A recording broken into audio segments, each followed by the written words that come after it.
திமுக உத்தேச வேட்பாளர்கள் பட்டியல் வெளியானது. மேலும் விவரங்களோடு செய்தியாளர் மாணிக்கம் வழங்க கேட்கலாம். மாணிக்கம், வணக்கம். யார் யார் எந்த தொகுதிகளில் போட்டியிடுகிறார்கள்? மேலும் விவரங்களை சொல்லலாம். திமுக கூட்டணியில் அங்கம் வைக்கக்கூடிய கட்சிகளுக்கு தொகுதி பங்கீடு இறுதி செய்யப்பட்டதை அடுத்து எந்தெந்த தொகுதிகளில் அந்த கூட்டணி கட்சிகள் போட்டியிடுகிறது என்பதும் இன்றைய தினமே கையெழுத்தாகி இருக்கிறது. இதன் மூலமாக 40 தொகுதிகளின் பங்கீடானது திமுக கூட்டணியில் நிறைவு செய்திருக்கிறது. இந்த சூழலில் திமுக போட்டியிடக்கூடிய நேரடியாக போட்டியிடக்கூடிய 21 தொகுதிகள் எவை என்பது தற்பொழுது அடையாளமாக இருக்கிறது. அந்த 21 தொகுதிகளில் ஒவ்வொரு தொகுதிக்குமான விருப்ப மனுக்களை செலுத்தக்கூடிய வேட்பாளர்கள் அடிப்படையில் தற்பொழுது திமுகவுடைய அந்த வேட்பாளருடைய உத்தேச பட்டியலானது வெளியாக இருக்கிறது. இதில் வட சென்னையில் டாக்டர் கலாநிதி வீராசாமி அவர்களும், மத்திய சென்னையில் தயாநிதி மாறன் அவர்களும், தென் சென்னையில் தமிழிசை தங்கப்பாண்டியன் அவர்களுக்கும் மீண்டும் வாய்ப்பு வழங்கப்பட்டிருப்பதாகவும் சொல்லப்பட்டிருக்கிறது. மேலும் வேலூரில் கதிரானந்த் அவர்களும், அரக்கோணத்தில் ஜெகத்ரட்சன் அவர்களுக்கும், ஆரணியில் புதுமுகமாக திருவண்ணாமலை மாவட்டத்தில் தரணிவந்தன் அவர்களுக்கும் வாய்ப்பு வழங்கப்பட்டிருப்பதாகவும் ஒரு தகவலானது வெளியாகி இருக்கிறது. அதே போன்று ஸ்ரீபெரும்புதூர் தொகுதியில் TR பாலு அவர்களும், காஞ்சிபுரத்தில் செல்வம் அவர்களும், திருவண்ணாமலை மாவட்டத்தில் அண்ணாதுரை அவர்களும் மீண்டும் போட்டியிடுவதாகவும் ஒரு தகவல் வெளியாகி இருக்கிறது.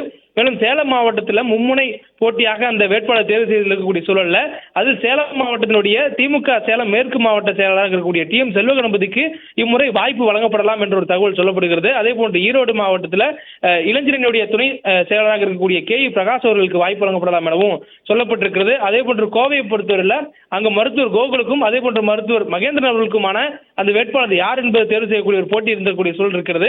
இதில் கோகுலுக்கு அல்லது மகேந்திரன் அவர்களுக்கு யாரும் ஒருவருக்கு கோயம்புத்தூர் தொகுதியானது ஒதுக்கப்படலாம் என்ற ஒரு தகவலும் வெளியாகி இருக்கிறது. அதே போன்று பொள்ளாச்சி தொகுதியை பொறுத்தவரையிலும் பொள்ளாச்சியில் ஏற்கனவே போட்டிட்டு வெற்றி பெற்றிருக்கக்கூடிய நாடாளுமன்ற உறுப்பினர் இருக்கக்கூடிய சண்முகத்துக்கு வாய்ப்பு வழங்கலாம், சண்முகம் அவர்களுக்கு வாய்ப்பு வழங்கப்படலாம் என்றும் தெரிவிக்கப்பட்டிருக்கிறது. மேலும் நீலகிரி தொகுதியில் ஆராசா அவர்களுக்கும், கள்ளக்குறிச்சியில் கௌதம சிகாமணி அவர்களுக்கும் மீண்டும் வாய்ப்பு வழங்கப்படலாம் என்று சொல்லப்படுகிற சூழலில் கள்ளக்குறிச்சியில் சேலம் மாவட்டத்தினுடைய திமுக சேலம் கிழக்கு மாவட்ட செயலாளர் இருக்கக்கூடிய SR சிவலிங்கமும் போட்டியிடுவதற்கு வாய்ப்பு கோரியிருக்கிறார். இம்முறை கள்ளக்குறிச்சி தொகுதி இந்த 2 நபர்கள் யாரும் ஒருவருக்கு மட்டுமே ஒதுக்கப்படுவதற்கான வாய்ப்பு இருப்பதாக சொல்லப்பட்டிருக்கிறது. அதே போன்று தேனியில் இம்முறை திமுகவுக்கு போட்டியிடுவதற்கான வாய்ப்பு கிடைக்கப்பட்டிருக்கூடிய சூழலில் தேனியில திமுக சார்பில் தங்கத்தமிழ்ச்செல்வன் போட்டியிடுவதற்கான வாய்ப்பு இருப்பதாகவும் சொல்லப்பட்டிருக்கிறது. தூத்துக்குடியில் மீண்டும் கனிமொழி கருணாநிதி அவர்கள் போட்டியிடுகிறார்கள். தஞ்சாவூரில் தற்பொழுது நாடாளுமன்ற உறுப்பினராக இருக்கக்கூடிய SS பழனி மாணிக்கத்திற்கு அல்லது தஞ்சாவூருடைய மாநகராட்சியுடைய துணை மேயராக இருக்கக்கூடிய அஞ்சுகம் பூபதி அவர்களுக்கும் வாய்ப்பு இருவரில் யாரும் ஒருவருக்கு வாய்ப்பு வழங்கப்படலாம் எனவும், குறிப்பாக இந்த தஞ்சாவூர் தொகுதியை பொறுத்தவரையிலும் SS பழனி அவர்கள் நீண்ட நாட்களாக தொகுதிக்கு அறிமுகமாக இருக்கக்கூடிய சூழலில் புதுமுகமாக அதே வேளையில் ஒரு பெண்ணுக்கு வாய்ப்பு கொடுக்கும் வகையில் அஞ்சுகம் பூபதிக்கான வாய்ப்பு இருக்கலாம் எனவும் தெரிவிக்கப்பட்டிருக்கிறது. பெரம்பலூரில் அமைச்சர் KN நேருடைய மகன் அருண் நேருக்கு வாய்ப்பு வழங்கப்படலாம் எனவும், தென்காசியில் ஏற்கனவே நாடாளுமன்ற உறுப்பினராக இருக்கக்கூடிய தனுஷ் M குமாருக்கு அல்லது ராணி எனக்கு சொல்லக்கூடிய திமுகவுடைய பாரம்பரியமாக குடும்பத்தில் இருக்கக்கூடியவருக்கு அந்த வாய்ப்பானது வழங்கப்படலாம் எனவும் சொல்லப்பட்டிருக்கிறது. தென்காசியில் முறை பெண் வேட்பாளராக மருத்துவர் ராணிக்கு அல்லது தனுஷ் M குமார் இந்த 2 பேரில் யாரோ ஒருவருக்கான வாய்ப்பு வழங்கப்படுவதற்கான தலைமை ஆலோசித்து வருவதாகவும் தகவல் தெரிவிக்கப்பட்டிருக்கிறது.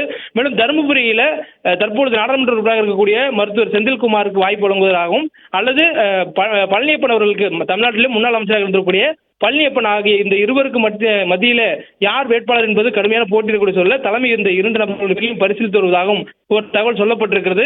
இந்த திமுக கூட்டணி உறுதி செய்யப்பட்டதை அடுத்து இந்த 21 தொகுதிகள் எவையான அடையாளம் காணப்பட்டு அந்த 21 தொகுதிகளிலும் போட்டியிடக்கூடிய வேட்பாளர்கள் யார் என்பதை தேர்வு செய்வதற்கான பரிசீலனையில் உள்ள பெயர்களின் அடிப்படையில் இந்த உத்தேச பட்டியலானது வெளியாகி இருக்கிறது. இன்னும் திமுக அதிகாரப்பூர்வமான பெயர் பட்டியலை அறிவிக்கவில்லை. அந்த அதிகாரப்பூர்வமான அறிவிப்புல அடுத்து வரக்கூடிய தேர்தல் பணிகளை கருத்தில் கொண்டும் இதற்கு முன்பாக இருக்கக்கூடிய களநிறங்களை அடிப்படையிலும் திமுக வேட்பாளர்கள் தேர்வு செய்யப்படுவார்கள். குறிப்பாக தலைமை அதை உறுதி செய்யும் என்ற ஒரு தகவலும் தெரிவிக்கப்பட்டிருக்கிறது. தற்போது இந்த உத்தேச பட்டியல் மட்டுமே வெளியாகி இருக்கிறது.